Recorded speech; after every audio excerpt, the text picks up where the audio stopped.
The sharp crack of a pistol shot echoed through the dusty main street of Willow Creek, Montana, freezing Victoria Evans in her tracks as she clutched her carpetbag tighter to her chest.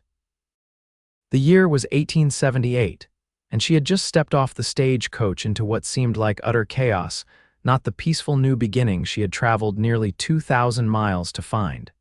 Victoria pressed herself against the weathered boards of the general store as two men faced off in the street. One wore the tin star of a sheriff, while the other, a tall figure with a black hat pulled low, held a smoking revolver pointed skyward. The crowd that had gathered murmured and stepped back, giving the two men a wide berth. "That's your last warning shot, Yates," the sheriff called. "Drop the gun and come peaceful-like." The man called Yates didn't move. "You know I didn't rob that bank, Sheriff Holt. I was 10 miles out at the Lazy L when it happened." Victoria couldn't help but study the accused man. He stood tall and confident despite the circumstances, his shoulders broad beneath a worn leather vest. When he shifted slightly, she caught a glimpse of his face strong-jawed with several days' worth of stubble and eyes that seemed to take in everything around him. "Then you won't mind coming to my office to sort it out," the sheriff countered. After a tense moment, Yates holstered his weapon with a fluid motion that spoke of years of practice. "Fine, but make it quick. I've got cattle to move." As the sheriff led him away, the man's eyes met Victoria's briefly. Something in that glance, perhaps curiosity, perhaps something else, made her heart beat faster, and she quickly looked down at the dusty toes of her traveling boots. First day in Willow Creek and already witnessing the local entertainment? A friendly female voice asked. Victoria turned to find a smiling woman about her own age, perhaps 23 or 24, with a basket of goods from the general store. "Is it always like this?" Victoria asked, still clutching her bag. "Only when Yates Larson is in town," the woman replied with a laugh. "I'm Martha Wilson, by the way, the seamstress." "Victoria Evans," she replied, extending her hand. "I'm here to take the teaching position." Martha's eyes widened. "You're the new school teacher, thank heavens. The children have been running wild since Miss Peterson left to get married." She looked Victoria up and down. "But you're so young, we were expecting someone more." "Matronly," Victoria supplied with a smile that didn't quite reach her eyes. She'd heard this before. "I was going to say experienced," Martha said diplomatically. "Come along, I'll show you to the boarding house." As they walked down the main street, Victoria couldn't help but glance toward the sheriff's office where the man called Yates Larson had disappeared. Something about him had captured her attention in a way she found both unsettling and intriguing. "That man," Victoria said, trying to sound casual, "the one the sheriff took away, is he dangerous?" Martha chuckled. "Yates, Lord, no, he's the foreman at the Lazy L Ranch. Sheriff's just got it in for him because he thinks Yates is sweet on his daughter." She lowered her voice, which he might be, though he'd never admit it. Victoria felt an unexpected twinge of disappointment at this news, not that it mattered. She'd come to Willow Creek to teach, not to get involved with local cowboys, no matter how intriguing they might be. The boarding house was a tidy 2-story structure with a wide porch. The proprietress, Mrs. Abernathy, was a widow in her 50s with sharp eyes but a kind smile. She showed Victoria to a small but clean room on the second floor. "Meals are at 6, noon, and 6, Mrs. Abernathy explained.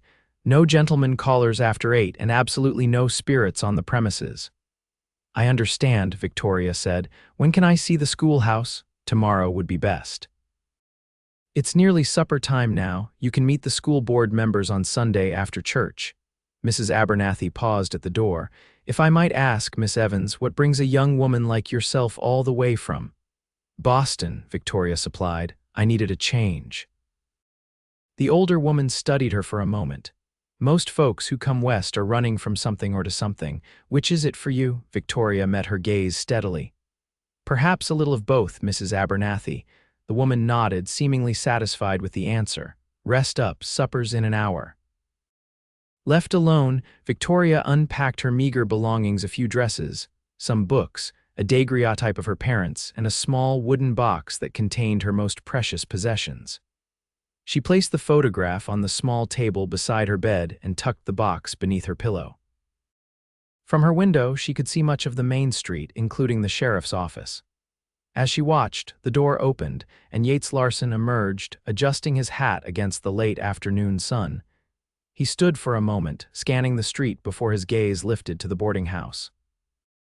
For an instant, Victoria was certain he was looking directly at her window, and she stepped back quickly, her heart pounding.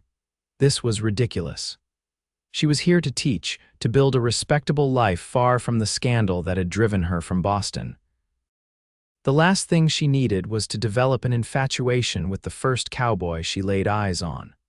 The following morning, Victoria rose early, dressed in her most professional navy blue dress, and pinned her dark hair into a neat bun. After a quick breakfast, she set out to find the schoolhouse with directions from Mrs. Abernathy. The building sat on the edge of town, a simple white structure with a bell tower. Victoria used the key she'd been given to unlock the door, coughing at the cloud of dust that greeted her. The room was in disarray, with books scattered about, inkwells overturned, and what appeared to be a small animal's nest in one corner. Miss Peterson must have left in quite a hurry, Victoria muttered to herself as she rolled up her sleeves. She spent the morning cleaning, organizing, and taking inventory of supplies. By midday, she was hot, tired, and wondering if she'd made a terrible mistake coming here. She sat on the schoolhouse steps, wiping sweat from her brow and trying not to think of her comfortable life in Boston before everything had fallen apart. The sound of approaching hoofbeats drew her attention. A rider was coming up the road, and as he drew closer, Victoria recognized the broad shoulders and black hat of Yates Larson. Her pulse quickened as he reined his horse to a stop before the schoolhouse. "Afternoon, madam," he said, tipping his hat. "You must be the new teacher." Up close, she could see that his eyes were a startling shade of blue, creased at the corners from long days in the sun. His face was tanned and weathered, but handsome in a rugged way that she found unexpectedly appealing. "Miss Victoria Evans," she said, rising to her feet and brushing dust from her skirt. "And you're Mr. Larson, I believe." A faint smile crossed his lips. "Word travels fast in Willow Creek." He dismounted with easy grace, tying his horse to the hitching post. "Call me Yates, everyone does." "What can I do for you, Mr. Larson?" Victoria asked, deliberately using his surname. He studied her for a moment, amusement flickering in his eyes. "Actually, I thought I might do something for you. Word is you're trying to get this place in shape for the school term." Victoria glanced back at the schoolhouse. "It needs more work than I anticipated." "I figured as much. Miss Peterson wasn't one for keeping things tidy." He gestured toward the building. "Mind if I take a look?" Victoria hesitated, but curiosity got the better of her. She led the way inside, watching as Yates surveyed the room with a critical eye. "Roof's got a leak there," he said, pointing to a water stain on the ceiling. "And that stove pipe needs replacing before winter. It's rusted through." He moved to a window that Victoria had been struggling to open. With a swift, practiced motion, he unstuck it, letting in a welcome breeze. "Thank you," Victoria said, genuinely impressed. "Do you have a background in carpentry, Mr. Larson?" "Just experience," he replied with a shrug. "You learn to fix things when you live out here." He turned to face her. "I can have some of the ranch hands come by tomorrow to help get this place proper. The Lazy L owner's got 3 children who will be attending." "That's very kind, but no charity," he interrupted with a knowing look. "Consider it an investment in the education of our local youngsters." Victoria studied him, trying to reconcile this thoughtful man with the one she'd seen drawing his gun in the middle of the street. "Why are you doing this?" His expression softened slightly. "Because everyone deserves a fair chance at a new beginning."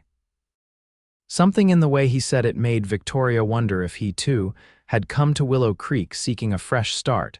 Before she could respond, the door opened and Sheriff Holt stepped in, his expression darkening when he spotted Yates. "Miss Evans," the sheriff said, tipping his hat to her while keeping his eyes on Yates. "I hope this man isn't bothering you." "Not at all," Victoria replied quickly. "Mr. Larson was just offering assistance with the schoolhouse repairs." "Is that so?" The sheriff's tone was skeptical. "Well, don't let him sweet-talk you. Larson here has quite the reputation with the ladies." Yates' jaw tightened, but he kept his voice even. Always a pleasure, Sheriff. Miss Evans, I'll send those boys over tomorrow morning. With a tip of his hat, he strode past the sheriff and out the door. Sheriff Holt watched him go before turning back to Victoria. Word of advice, Miss Evans. Men like Larson are trouble. This town needs its schoolteacher to be above reproach. I appreciate your concern, Sheriff, but I believe I'm capable of judging character for myself. The sheriff looked surprised at her directness but nodded. Just doing my duty, madam. Town's waiting to meet you properly at church on Sunday. After he left, Victoria returned to her work, but her thoughts kept drifting to Yates Larson and the clear animosity between him and the sheriff. There was a story there, one she wasn't sure she wanted to uncover. True to his word, Yates sent 3 ranch hands the next day. They arrived at dawn with tools and lumber, and by sunset the schoolhouse had a patched roof, a new stovepipe, repaired windows, and fresh whitewash on the exterior. Victoria was amazed by the transformation and insisted on paying for the supplies at least, which the foreman of the group reluctantly accepted. Mr. Larson said to tell you he's sorry he couldn't come himself, the man told her as they prepared to leave. He's moving cattle to the north pasture today. Victoria told herself the flicker of disappointment she felt was merely because she hadn't been able to thank Yates properly. Sunday arrived, and with it came Victoria's formal introduction to the community. Dressed in her best, she sat in the front pew of the small church, acutely aware of the curious glances from the townspeople. After the service, there was a social gathering where Victoria met the school board members and many of the parents of her future pupils. She was speaking with a mother of twins when she felt a presence behind her and turned to find Yates Larson, clean-shaven and dressed in what was clearly his Sunday best, a dark suit coat over a crisp white shirt. "Miss Evans," he said with a nod. "How are you settling in?" "Very well, thank you," she replied, trying to ignore the sudden quickening of her pulse. "I must express my gratitude for your help with the schoolhouse. It looks wonderful. Glad to hear it." His blue eyes held hers for a moment longer than was strictly proper. "I hope the town is treating you well." "Everyone has been very kind," she said, aware that several people were watching their interaction with interest, "though I sense they're waiting to see if I'll run back east at the first sign of hardship." Yates smiled, a genuine expression that transformed his face. "And will you?" Victoria found herself smiling back. "I'm made of sterner stuff than they might think, Mr. Larson." "I never doubted it for a moment," he replied, and the sincerity in his voice warmed her. Their conversation was interrupted by a young woman who approached and possessively took Yates' arm. "Daddy's looking for you, Yates," she said, giving Victoria a cool appraisal. "Miss Evans, this is Lillian Holt," Yates said, his expression carefully neutral. "Sheriff Holt's daughter." "Pleased to meet you, Miss Holt," Victoria said politely. Lillian's smile didn't reach her eyes. "Likewise, you're very brave to take on our little schoolhouse. The last teacher couldn't handle it." "I look forward to the challenge," Victoria replied evenly. "Yates," Lillian said, tugging on his arm, "Daddy's waiting." With an apologetic look to Victoria, Yates allowed himself to be led away. Victoria watched them go, noting how Lillian leaned close to him as they walked. So Martha had been right about the sheriff's daughter. The next week passed in a blur as Victoria prepared for the start of school. She created lesson plans, organized books, and met with parents who brought their children by to introduce them. By the time Monday arrived, she felt reasonably prepared for her 26 students, ranging in age from 5 to 15. The first day was chaotic but exhilarating. The children tested her, as she expected, but Victoria had dealt with far more intimidating situations in Boston. By the end of the day, she had established her authority while also winning over most of the younger children with a storytelling session.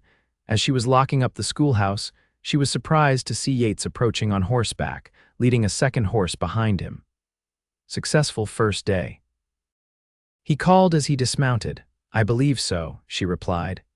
"Though I'm told I'll be receiving 3 more students tomorrow from the Lazy L Ranch, perhaps," he nodded.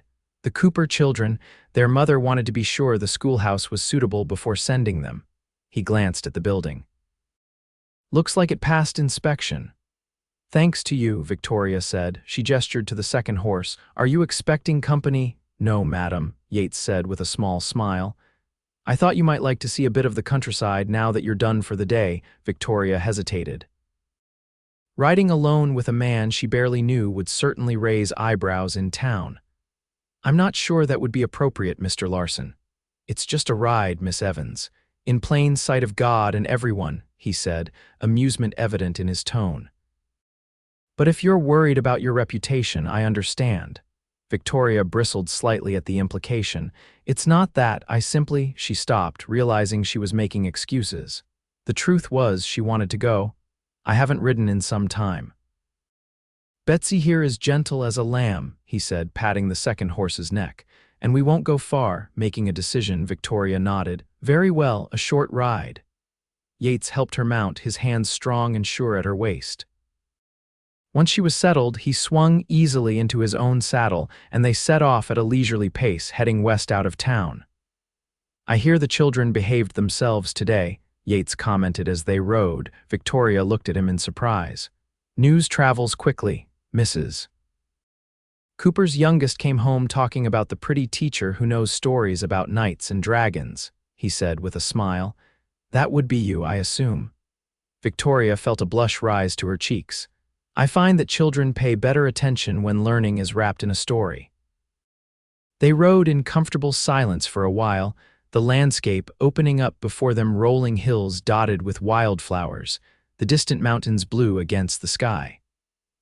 Victoria found herself relaxing, enjoying the fresh air and the rhythmic movement of the horse beneath her. "It's beautiful," she said softly. "It grows on you," Yates agreed. "I came west when I was 17, never intended to stay, but—" He gestured to the vista before them.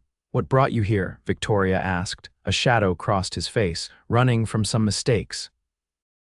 "Looking for somewhere to start over," he glanced at her. "What about you? What brings a Boston lady to Montana territory?" Victoria hesitated. She'd been careful not to share too much about her past. "I wanted adventure," she said finally. Yates looked skeptical. "Teaching school in Willow Creek doesn't strike me as much of an adventure."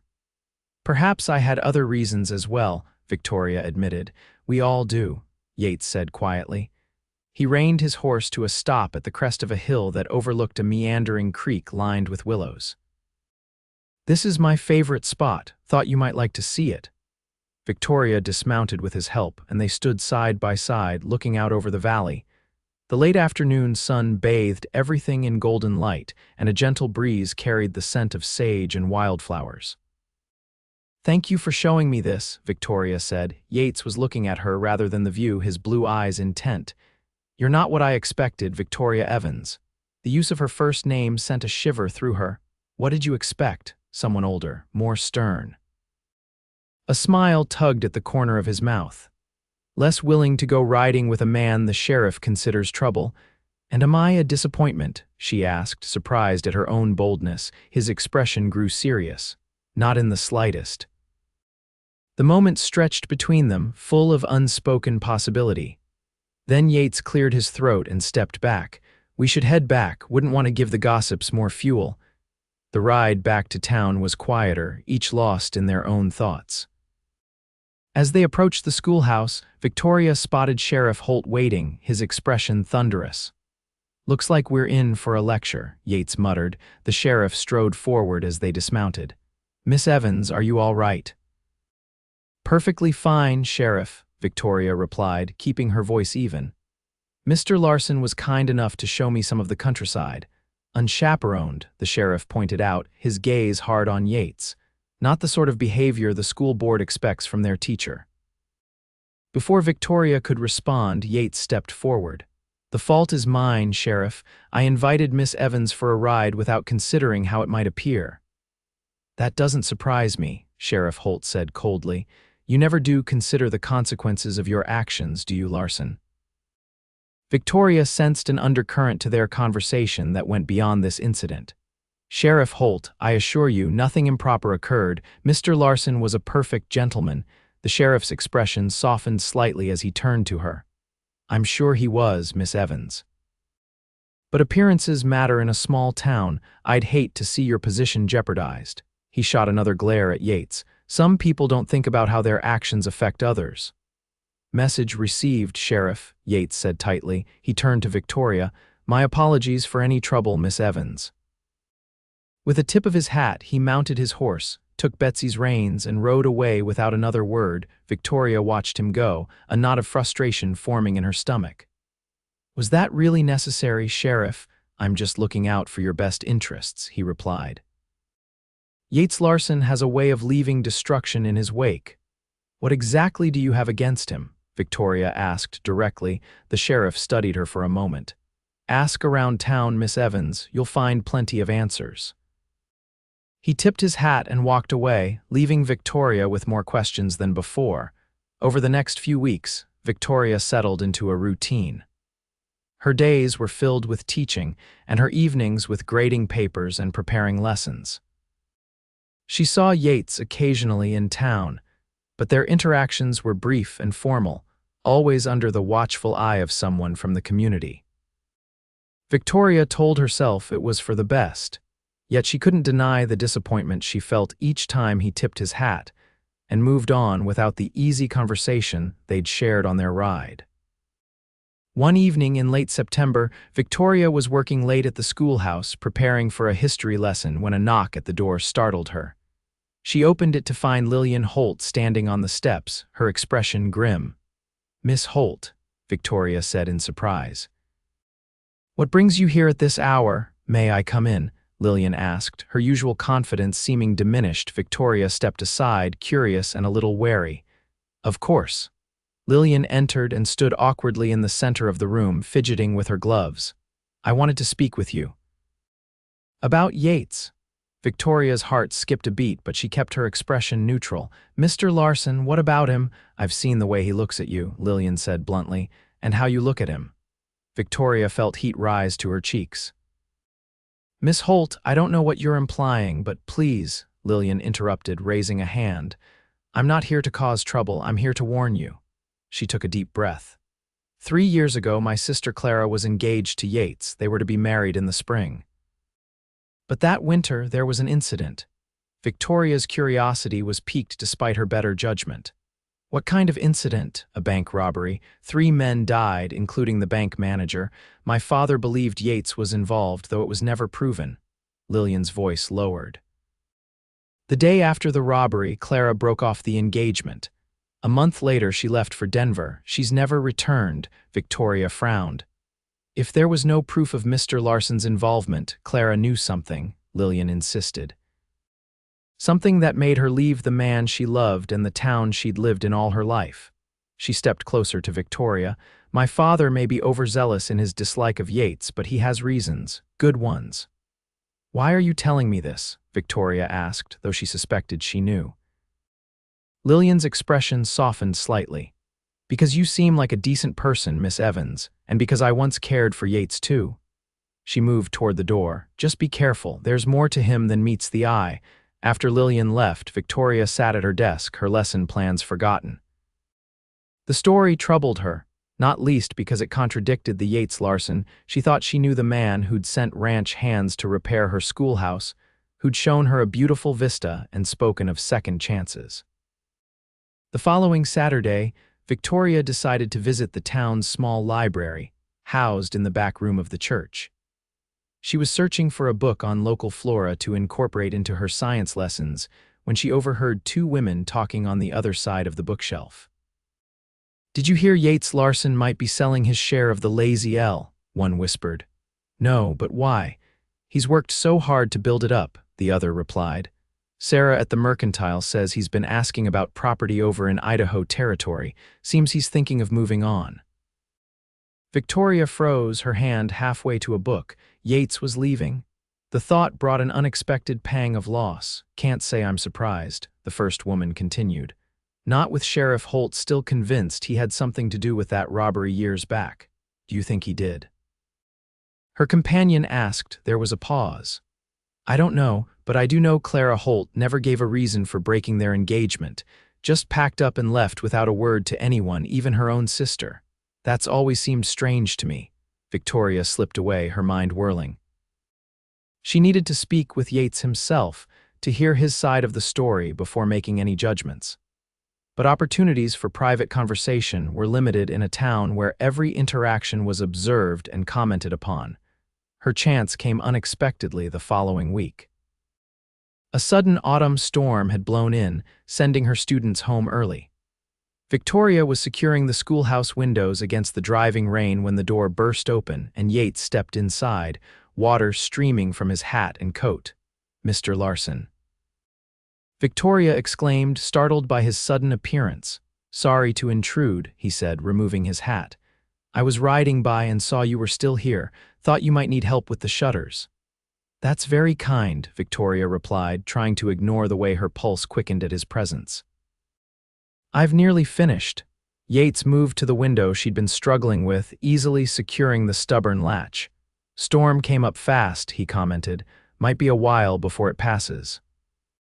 Victoria was suddenly very aware that they were alone in the schoolhouse, rain drumming on the roof, creating an oddly intimate atmosphere. "I heard you might be leaving Willow Creek," she said, unable to keep the question from her voice. Yates looked at her sharply. "Where did you hear that?" "People talk," Victoria said with a small shrug. "Is it true?" He was silent for a moment, watching the rain lash against the windows. "I've been considering it. There's not much keeping me here anymore." "What about your position at the Lazy L? I thought you were part owner." "I am," he confirmed, "but sometimes a fresh start is needed." He turned to face her. "You should understand that better than most, Victoria." The use of her first name and the knowing look in his eyes sent a chill through her. "What do you mean?" Yates moved closer, his expression serious. "I know why you left Boston, about the scandal with the banker's son." Victoria felt the blood drain from her face. "How could you possibly? I have a friend who works for the stage line," he said quietly. "He recognized your name from the Boston papers. Said you were quite the topic of conversation last spring." Victoria turned away, humiliation washing over her. "So now you know, the respectable schoolteacher isn't so respectable after all." "I didn't say that," Yates replied, his voice gentle. "I don't know the details, and I don't need to. We've all got parts of our past we'd rather leave behind." Victoria faced him again, her chin lifting. "Is that why you're leaving? Because of your past?" Something flickered in his eyes, pain or perhaps anger. "Partly. This town has a long memory for some things, like the bank robbery." Victoria asked before she could stop herself. Yates went very still. "What have you heard?" Victoria hesitated, then decided honesty was her only course. "Lillian Holt came to see me. She told me about her sister, about your engagement." "Did she tell you I was guilty?" he asked, his voice tight. "She implied it, said Clara knew something that made her leave." Yates laughed, a harsh sound without humor. "Clara left because her father gave her no choice, because staying engaged to a man he believed was a criminal was unacceptable for a sheriff's daughter." He paced across the room, agitation evident in every movement. "I wasn't involved in that robbery, Victoria. I was miles away when it happened, but Sheriff Holt needed someone to blame, and I was convenient." "What about Clara?" Victoria asked softly. "Did she believe you were innocent?" Pain crossed his features. "I don't know. She never gave me the chance to explain. One day we were planning our life together, and the next, she returned my ring with a note saying she couldn't go through with it." He stopped pacing and looked at Victoria, his eyes intense. "That's what this town does. It decides who you are and what you've done, and nothing you say or do can change their minds." Victoria understood that sentiment all too well. In Boston, she'd been branded a harlot and a schemer for rejecting the unwanted advances of Benjamin Whitcomb, son of one of the city's wealthiest men. When she'd reported his assault to the authorities, his family had used their influence to turn the story around, painting Victoria as a conniving teacher who had tried to seduce their son for his fortune. The scandal had cost Victoria her teaching position and her reputation, forcing her to flee west in search of a new beginning. "I understand," she said quietly. "More than you know." Yates studied her face, seeming to recognize the truth in her words. Slowly, he moved closer until they were standing just inches apart. "Is that why you came to Willow Creek, to escape?" Victoria nodded. "I needed somewhere no one had heard of me, somewhere I could be judged on who I am, not on lies told about me. And how is that working out for you?" He asked with a sad smile. Until now, better than I expected, she admitted. But it seems neither of us can truly outrun our pasts. Outside, lightning flashed, followed by a crack of thunder that shook the schoolhouse. Victoria jumped slightly, and Yates instinctively reached out, his hands coming to rest on her shoulders to steady her. "I should go," he said, though he made no move to release her, "before someone sees me here and gives the gossips more to talk about." Victoria knew he was right. Being discovered alone with him during the storm would only fuel the town's suspicions about both of them. Yet she couldn't bring herself to step away from his touch. "Where will you go?" she asked. "If you leave Willow Creek, Idaho maybe, or further north into Montana. Somewhere I can start fresh." His hands tightened slightly on her shoulders. "You could come with me." The offer hung between them, unexpected and tempting. For a moment, Victoria allowed herself to imagine it leaving this town behind, starting anew somewhere else with this man who understood what it meant to be judged unfairly. "I can't," she said finally, regret heavy in her voice. "I made a commitment to the children here." "I won't abandon them mid-term." Yates nodded, disappointment evident in his eyes but also understanding. "You're a woman of principle, Victoria Evans. It's one of the things I admire most about you." Before she could respond, he leaned down and kissed her a gentle, questioning touch that quickly deepened when she didn't pull away. Victoria found herself responding, her hands coming up to rest on his chest, feeling the steady beat of his heart beneath her palm. When they finally broke apart, both slightly breathless, Yates rested his forehead against hers. "I've wanted to do that since the day I saw you standing in front of the general store, looking like you might bolt at any moment." Victoria smiled, remembering that first day. "I nearly did," she admitted. "When I heard the gunshot." "I'm glad you stayed," he whispered. The sound of horses approaching made them step apart quickly. Through the window, Victoria could see Sheriff Holt and another man riding toward the schoolhouse, hunched against the rain. "Your reputation," Yates said urgently, looking around the room. "Is there another way out?" Victoria shook her head. "It's fine, we've done nothing wrong." "This town won't see it that way," Yates warned. Before Victoria could reply, the door opened and Sheriff Holt stepped inside, water dripping from his slicker. His expression darkened when he spotted Yates. "Miss Evans," he said, nodding to her while keeping his eyes on Yates. "I was concerned when I saw you hadn't made it back to the boarding house. Now I see why." "I was securing the schoolhouse against the storm," Victoria explained calmly. "Mr. Larson stopped by to assist with the shutters." "Did he now?" The sheriff's tone made it clear he didn't believe her. "And now that the shutters are secure, I'm sure he was just leaving." Yates grabbed his hat from the desk where he'd placed it. "Actually, I was." He turned to Victoria. "Thank you for the conversation, Miss Evans." His eyes conveyed much more than his words. "You're welcome, Mr. Larson," she replied formally, though her heart was racing. The sheriff watched Yates leave, then turned back to Victoria. "Miss Evans, I believe we need to have a discussion about appropriate behavior for a schoolteacher in this town." Victoria straightened her spine. "With all due respect, Sheriff, I don't believe I've done anything inappropriate. Mr. Larson helped secure the schoolhouse during a storm, nothing more."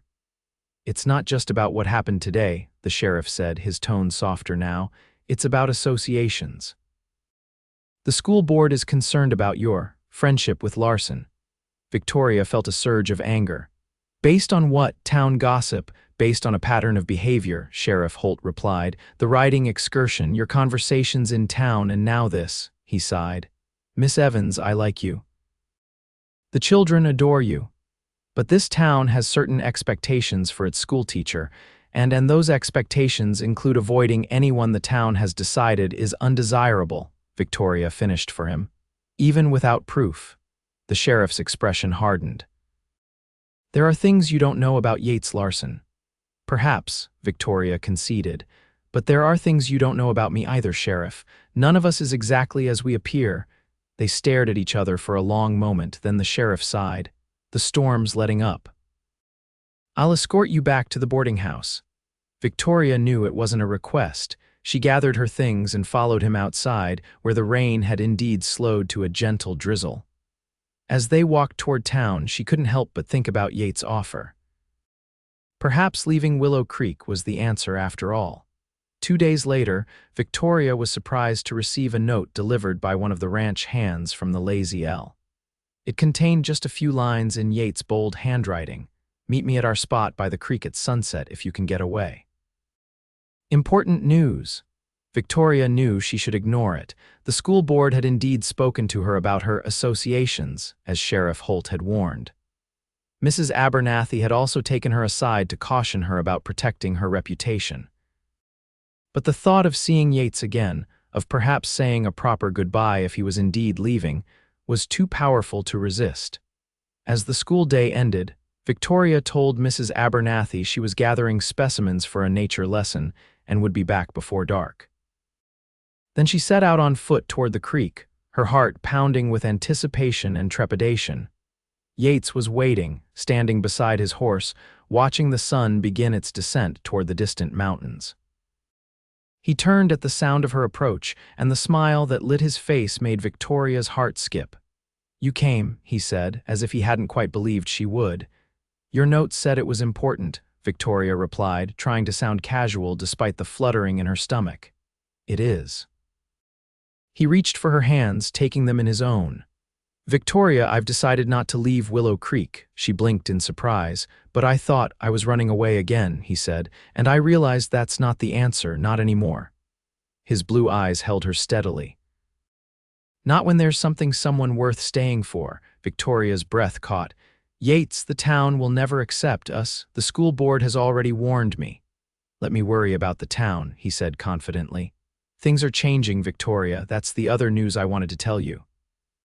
He squeezed her hands. "They've arrested a man in Denver who's confessed to the bank robbery. He named his accomplices, none of them me." Hope flared in Victoria's chest. "So you're cleared, completely?" Word reached Sheriff Holt yesterday, Yates confirmed. "He came to the ranch this morning to tell me himself. Didn't quite manage an apology, but it's a start." Victoria couldn't help the smile that spread across her face. "That's wonderful news." "There's more," Yates said, his expression growing more serious. "I received a letter from Clara.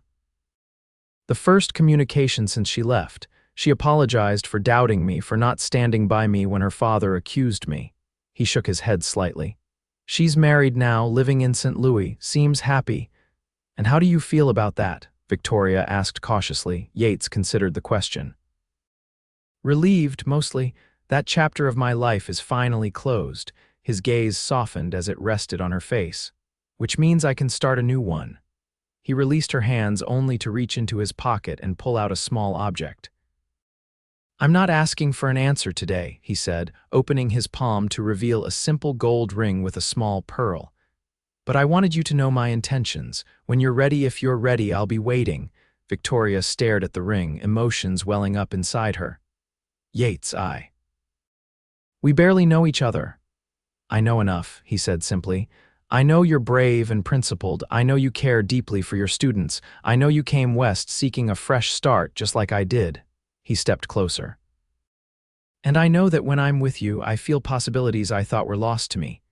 Victoria was overwhelmed by his words, by the sincerity in his eyes. "The town will still talk," she whispered, "even with your name cleared." "Let them," Yates said with a shrug. "People will always talk. What matters is what's true." He took her hand again, placing the ring in her palm and closing her fingers around it. "Keep this. Think about it. I won't pressure you." As the sun dipped lower, casting long shadows across the creek, Victoria realized she didn't need time to think. The answer was already in her heart. She opened her hand, looking at the ring, then back at Yates. "I'm not what you wanted," she said softly. "A Boston schoolteacher with a scandalous past, barely making her way in the West." Yates smiled, taking the ring and slipping it onto her finger. "You're exactly what I needed," he replied, drawing her into his arms. "Someone who understands what it means to be judged unfairly, someone who believes in second chances." As his lips met hers in a tender kiss, Victoria felt as if the puzzle pieces of her life were finally falling into place. The road ahead wouldn't be easy. There would still be gossip, still be those who disapproved, but together they could face whatever came. When they finally broke apart, the first stars were appearing in the darkening sky. "We should head back," Victoria said reluctantly, "before Mrs. Abernathy sends out a search party." Yates laughed, helping her onto his horse before mounting behind her. "I'd better get used to curfews if I'm courting the town's schoolteacher." As they rode back toward Willow Creek, Victoria leaned back against his chest, feeling safer and more certain than she had in a very long time. Whatever the future held, she would face it with this man who had seen past her reputation to the woman she truly was, just as she had done for him. In that moment, under the vast Montana sky, Victoria Evans knew she had found not just love, but understanding. And that, more than anything, was worth fighting for.